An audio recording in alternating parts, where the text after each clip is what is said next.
ഇത് നമ്മുടെ പയറ് കേട്ടോ. ഇന്ന് ഞാൻ പയറ് മെഴുക്കുവരട്ടി ഉണ്ടാക്കാമെന്ന് വെച്ചു. ഇത് നമ്മുടെ നാട്ടിലത്തെ പോലെ പയറൊന്നുമില്ല കേട്ടോ. നമ്മുടെ നാട്ടിലെ പയറിന് നല്ലൊരു ടേസ്റ്റാണ്. ഇത് പേരിന് പയറെന്ന് പറയാം കേട്ടോ.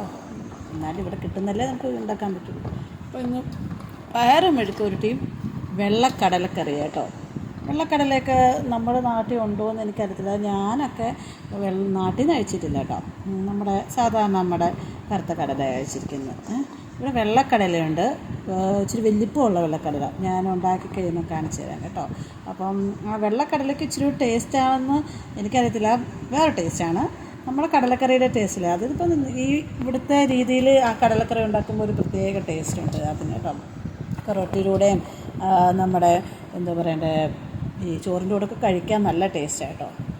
കാണിച്ചത് വളരെ സോഫ്റ്റാണ്. കറുത്ത കടല ഇച്ചിരി ഹാർഡ് പോലെ തോന്നത്തില്ല, പക്ഷേ അതിൻ്റെ വെള്ളക്കടല എനിക്ക് പെട്ടെന്ന് തന്നെ ഭയങ്കരമായിട്ട് വലുതാകുകയും സോഫ്റ്റ് ആകുകയും ചെയ്യും. ഉണ്ടാക്കി കഴിഞ്ഞിട്ട് കാണിച്ചു തരാം കേട്ടോ. അപ്പം നിങ്ങളുടെ വീട്ടിൽ നിന്ന് എന്താ കറി എന്താന്ന് സഹിച്ചേ? ഇതാണ് വെള്ളക്കടല കേട്ടോ. ഇത് ഇച്ചിരി ലൂസായിട്ട് നമ്മളത്ര കൊഴുക്കാറില്ല കേട്ടോ. കൊഴുക്കണമെങ്കിൽ ഇച്ചിരി നമ്മുടെ അതായത് ഉരുളക്കിഴങ്ങ് ഇട്ടാൽ ഇച്ചിരി കൊഴുക്കും കേട്ടോ. ഇത് ഞങ്ങളുടെ വീട് അവിടെ നിന്ന് കരിയാപ്പില കേട്ടോ. ഇവിടെ എല്ലാവരുടെ വീട്ടിൽ കരിയാപ്പിലയുണ്ട്, പക്ഷേ എനിക്കറിയത്തില്ല നമ്മുടെ നാട്ടിലെ കരിയാപ്പിലയുടെ അത്ര സുഖം തോന്നുന്നില്ല. അപ്പോൾ ഇതാണ് ഇത് കേട്ടോ, ഇതിൻ്റെ ചോറ് കേട്ടോ. കടലക്കറിയും മെഴുക്കുവരട്ടിയും പിന്നെ ഞാനൊക്കെയാണ് ഇച്ചിരി നമ്മുടെ ചമ്മന്തിപ്പൊടിയില്ലേ നാട്ടിൽ നിന്ന് കൊണ്ടുവന്ന് അത് കഴിക്കും കേട്ടോ. അപ്പം ലൈക്ക് ആൻഡ് സബ്സ്ക്രൈബ് കേട്ടോ. ഓക്കേടാ, ബൈ.